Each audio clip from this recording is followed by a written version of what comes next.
जिस काम पर कर रहा है। भ्रष्टाचार के जो आरोप भ्रष्टाचारी लगे, है, अगर पकड़े वो जाएंगे। बीजेपी में आ जब गया समय तो होगा उसका वो भी बदला विकास दें। हुआ। मुझे लगता है कि ये पूरी तरह राजनीतिक। आप बीजेपी की तरफ क्यों? भ्रष्टाचारी तो भ्रष्टाचारी है, चाहे यहां हो चाहे वहां हो। यहां होगा तो रह नहीं पाएगा, वहां है तो आ मैं जाएगा। आपकी बात समझ गया। अब मैं इसीलिए देश के एक बड़े पुलिस अधिकारी रह चुके यशोवर्धन आजाद से ये सवाल पूछता हूं, ये राजनीतिक विषय है या विशुद्ध कानून व्यवस्था और भ्रष्टाचार के खिलाफ कार्रवाई के तौर पर देखा जाए जो हो रहा है यशोवर्धन आजाद? देखिए, मैं 4 मुद्दों पे चर्चा करूंगा।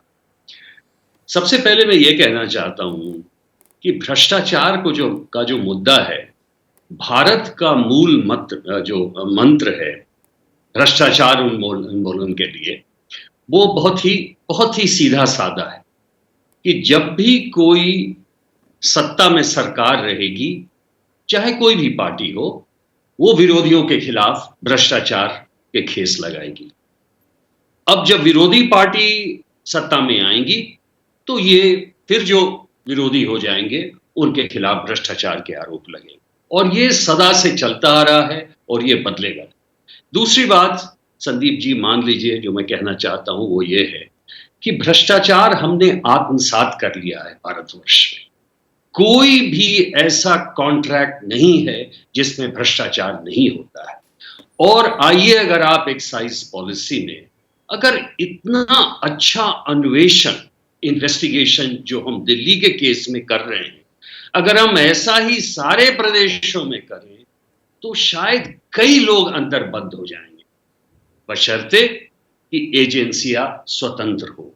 मैं इस बात से सहमत नहीं हूं कि एजेंसियां बिल्कुल स्वतंत्र होती हैं।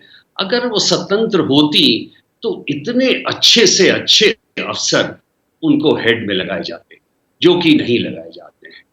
और इसलिए जैसा कि अभी कीर्ति ने कहा, केज्ड पायरट पहले था पैरट, और उसके बाद अब वो मैना हो चुका है।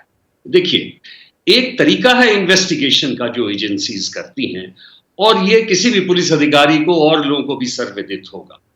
इस केस में जहां तक अन्वेषण का सवाल है, ये सही है कि एविडेंस में कैश का, जो चेक का जो राशि है, उसका मिलना बहुत ही आवश्यक है, लेकिन इसमें नहीं मिला है।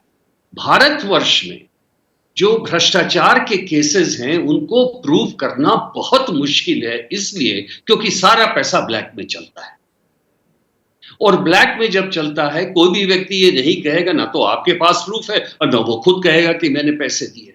तो इसलिए अगर 164 में बयान लिए जाए, बड़े प्यार से उनको बैठा के उनसे पूछा जाए और ये मिल जाए, तो सारे स्टेट में इतने भ्रष्टाचारी आपको मिलेंगे कि कोई भी ऐसा कॉन्ट्रैक्ट नहीं है जो कि भ्रष्टाचार नहीं। मुझे यहां पर एक ये और है चीज, सत्य बात। और जमीन, यशोवर्धन साहब, एक चीज मुझे समझाइए। जो ये दिनेश अरोड़ा नाम के शख्स हैं, इनको सीबीआई गिरफ्तार करती है, आरोपी बनाती है, वो अप्रूवर बन जाते हैं, क्लीन चिट मिल जाती है उसके चलते। फिर उन्हीं आरोपों में यह है तो शराब घोटाला ही, ईडी गिरफ्तार कर लेती है, वो एक गवाही देते हैं, उसकी बिना पर संजय सिंह को गिरफ्तार कर लिया जाता है। पहली बात जो मैंने AK वाजपेयी से पूछी, एक ही आरोप में 2-2 बार गिरफ्तारी हो जाती है भारत में, और ये गवाही थी, ये गवाही तो पहले भी दी होगी। एक सीबीआई को गवाही दी, सीबीआई ने कुछ नहीं किया, एक ईडी को गवाही दी, उसकी बिना पर किसी को गिरफ्तार कर लिया। नहीं, ये देखिए, प्रोसीजर जो है ये तो सही है, वो सही है, इसलिए क्योंकि अप्रूवर बनाते हैं उस केसेस में जिसका कि उतना ज्यादा क्राइम नहीं हो, बल्कि सबसे कम क्राइम हो, और उसके बाद उसको ये छूट दी जाती है कि बाय अप्रूवर आप बन गए, आपने केस को मजबूत करने में हमारी सहायता दी, केस का अब ये निकाल हो जाएगा, इसलिए हम आपको इसमें छोड़ते हैं। और ईडी ने जो केस सेपरेट एक लगाया, आपने ये FIR जो किया, उसमें इन्होंने फिर से गिरफ्तार किया, क्योंकि वो अपने केस को और मजबूत कर रहे थे। और होता वही है, जहां आपने देखा कि राशि नहीं मिली, लेकिन इनसे बयान लिए गए और बयान में इन्होंने वो बात कही और उसके बाद दूसरे व्यक्ति को गिरफ्तार कर लिया गया। मैं एक चीज, तीसरी बात जो मैं कहना चाहता था वो ये है, अवश्य ये बिल्कुल स्पष्ट है कि एक तरफा कार्रवाई होगी। लेकिन हम इस सरकार को क्यों दोष देते हैं? सारी सरकारें तो ऐसे ही रही हैं। और आप प्रदेशों में देखिए जैसी कार्रवाई चल रही है वो भी इसी तरह चल रही है। कुछ यहाँ कर्नाटक में अब जो विरोधी हैं उनके खिलाफ भ्रष्टाचार के आरोप लगेंगे। तो एक तरफ से तो बहुत अच्छा है, एक फुटबॉल में एक तरफ गोल हो रहा है, दूसरे बात क्या दूसरी तरफ गोल होगा। लेकिन ईडी और सीबीआई की जो कार्रवाई है इसमें अगर सही नेतृत्व आप देंगे संदीप जी तो एक तरफा कार्रवाई नहीं हो सकती है।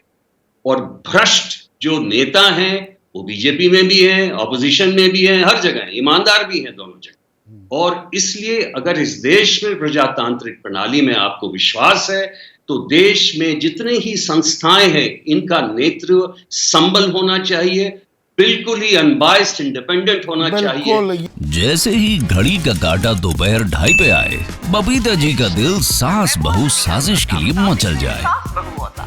और ये है इनकी बहू, पूरे दिन ऑफिस की टेंशन हो जाए गॉन जब ये करें अपना फेवरेट शो फ्री टाइम पे ऑन।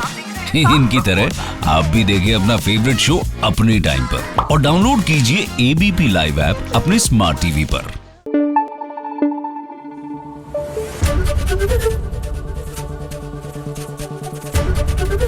एबीपी न्यूज आपको रखे आगे।